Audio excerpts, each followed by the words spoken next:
Greetings viewers, or as they say here, Grüße and die Zuschauer. Hugh here, coming to you from Alexanderplatz in the centre of Berlin. I'm currently here on a university trip, but I had some time to do some filming. And when I found out I was coming here, there was one thing I really wanted to do, and that is ride a G-type U-Bahn train. But why specifically do I want to ride a G-type U-Bahn train? Well, let's cut to voiceover Hugh, where he'll explain why.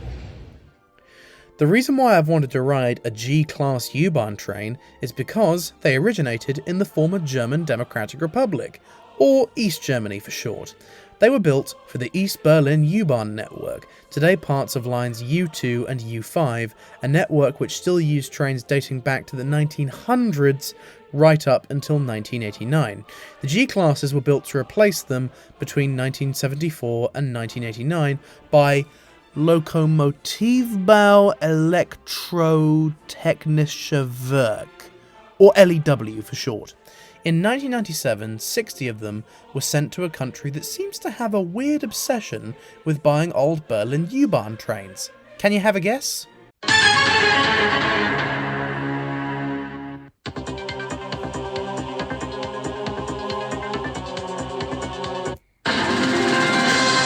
You're right, it's North Korea, where they were used on Pyongyang's famous metro, but have since been moved to work on other mainline railways in the northern part of the country, though, given this is North Korea, information on them is rather scarce.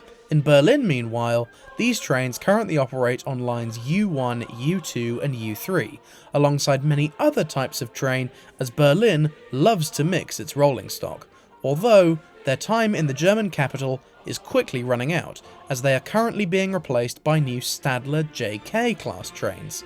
So, when I went to Berlin, I really wanted to give these East German trains a ride. Anyway, back to me in Alexanderplatz. So, as mentioned in that little segment there, the G-Type currently runs only on lines U2, U1 and U3, and while here at Alexanderplatz, I'm going to be getting on the U2 and heading to Wittenbergplatz for a reason that I'm pretty sure you'll understand. And from my prior experience of riding line U2, the G-Type is quite easy to find, so we should be good on that front. But yeah, let's go on the U-Bahn. So I'm just waiting here on the U2 platforms here at Alexanderplatz for a G-type train. And while I'm here, I might as well just go over what I think of Berlin's U-Bahn system, as I've been here for a few days now and I've used it. It's actually pretty alright, and especially considering I have a 7-day pass as part of my reason for travel with my university, so I can just get on, get off, nice and easy. So it's a bit like having a 7-day travel card in London, but you can't leave Berlin's city limits because it has a zone A and B, and basically beyond zone B is Berlin city limits, but that's very good. Although some things to note is that I very rarely am able to get a seat on a U-Bahn. They seem to get quite busy here in Berlin. I mean, it's currently 1:30 and it probably might be quite packed, I'm not sure. And also, frequency is not as good as London. So here on the U2 heading westbound, there's a train in 4 minutes and a train in 9 minutes. Again, that is probably just a spoiled Londoner in me, but that's a little observation I'd just like to make. But overall, it is quite good. And also credit to BVG. They've got Wi-Fi in every station, and the phone signal in the tunnels is pretty good, which is great considering I am a regular Circle Line user and that still doesn't have 4G. So I think TfL, you need to take a few notes from BVG.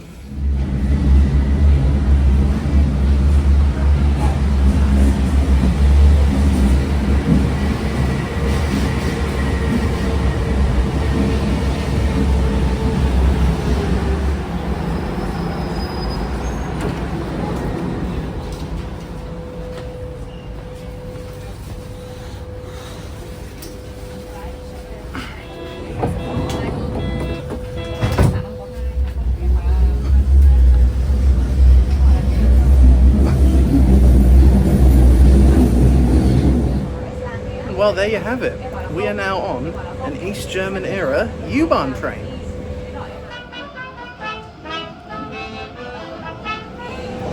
I've got to say, these trains are certainly more interesting than the other U-Bahns I've seen here in Berlin, especially as they have mostly longitudinal seating. Quite a lot of especially the 80s era U-Bahns that run in Berlin, they actually have transverse. And one thing that was surprising about some U-Bahn trains when I got here, I thought the seats were woolen, like you have in London, but they're not. They're kind of faux leather kind of thing. I don't quite know how to describe it.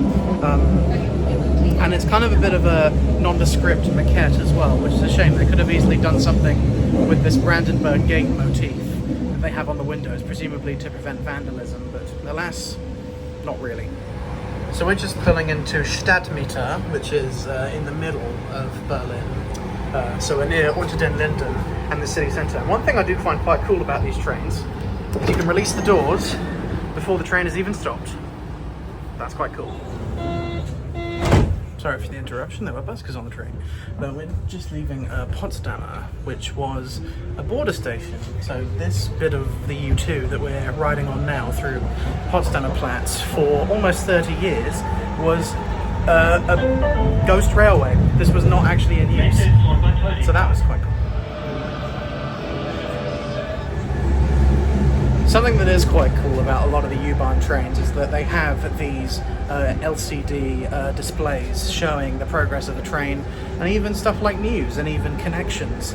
And not just the new ones as well, even these trains, which are, I'm guessing, about 40, 50 years old, have these information screens. So it shows the next station is Mendelssohn-Bertholdy-Platz, which I think is a slightly newer station. I think this was opened as an infill after the wall came down on the section of the U2 that was shut down. So yeah, it's quite cool, but we're now in former West Berlin.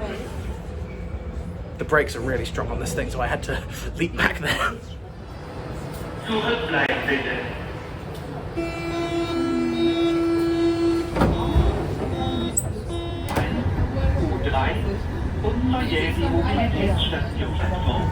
So we're now travelling between Mendelssohn-Bertholdy-Platz and Gleisdreieck, and this bit of track here, while the U2 was out of operation during the divided era, this was actually used as part of the M-Bahn, which was only the second commercial maglev train in the world, which was used as a temporary solution to get people to the area around Potsdamerplatz when the U2 was out of action.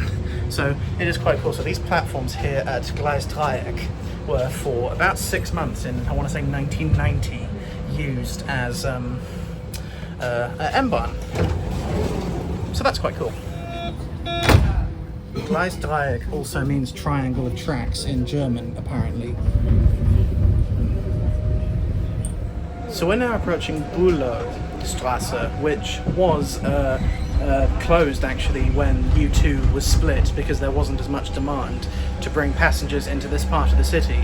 So it was actually used as a Turkish market instead of a U-Bahn station for all that time. And there was even a shuttle service that ran between it and Nollendorfplatz, which had a similar fate, using retro trams, because at the time people thought Berlin was never going to be united.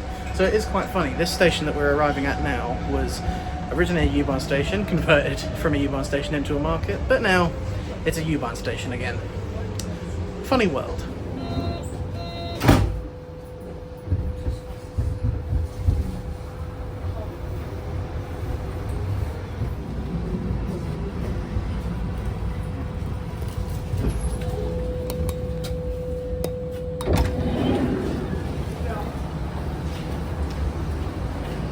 Yeah, you know why I've come here, don't you?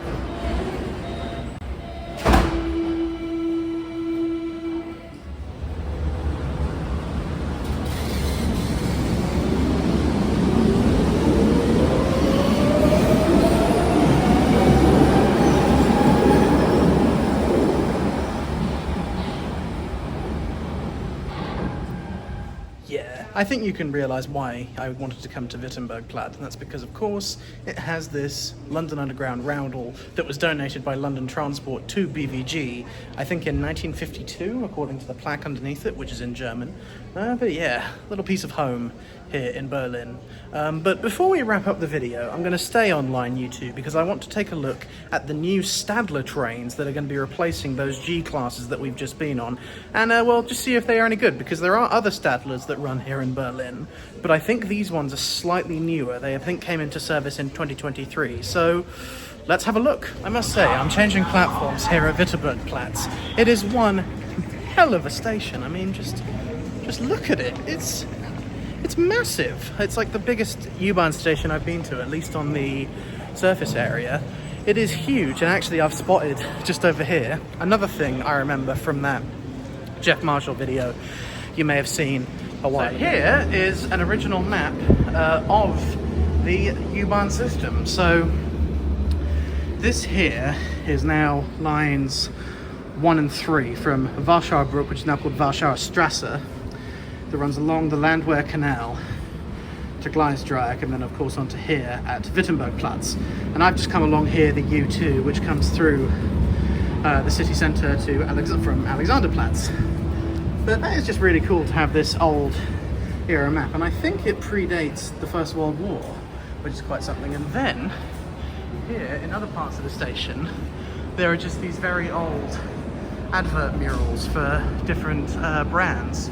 It's absolutely amazing. This has got to be like the Sudbury town of Berlin U-Bahn stations. It's amazing.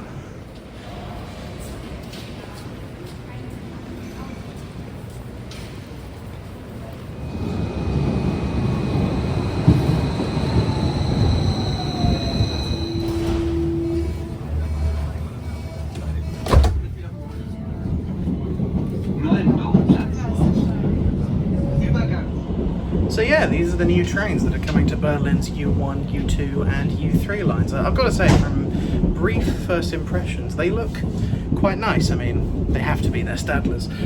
One interesting observation to make is that the seats, rather than being that weird faux leather, they're half woolen and half plastic, which is quite surprising. So it's a bit like a combination between London and Singapore in that aspect, but they are pretty cool. Bülowstraße.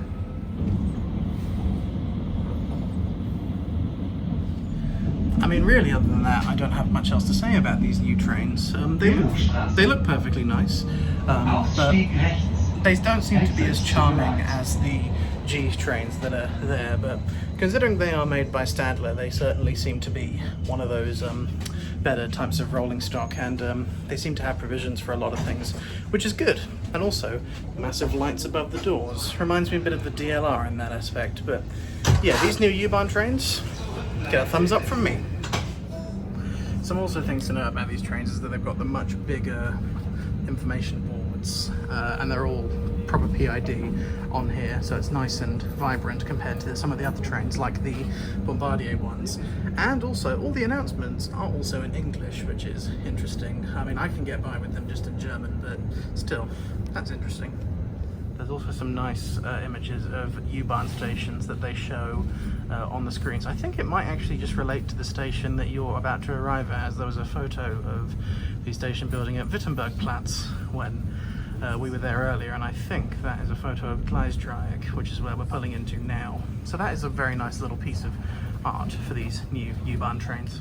From my observations at Wittenbergplatz, it seems that these trains are already in rampant service on U1 and U3, as I saw several of these on U1 and U3 while waiting. So it appears maybe the G trains might have been phased out of U1 and U3 completely. But currently on the U2, you can still easily find a G train and find these as well. But you don't just get these on U2, you get them on U1 and U3 as well, which are very nice. But yeah, I've got to say though, I don't know what it is with the maquette on these. It's interesting to say the least, but I like it.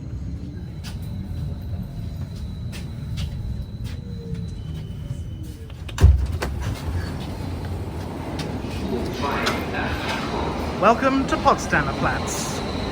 Oh, there's another one.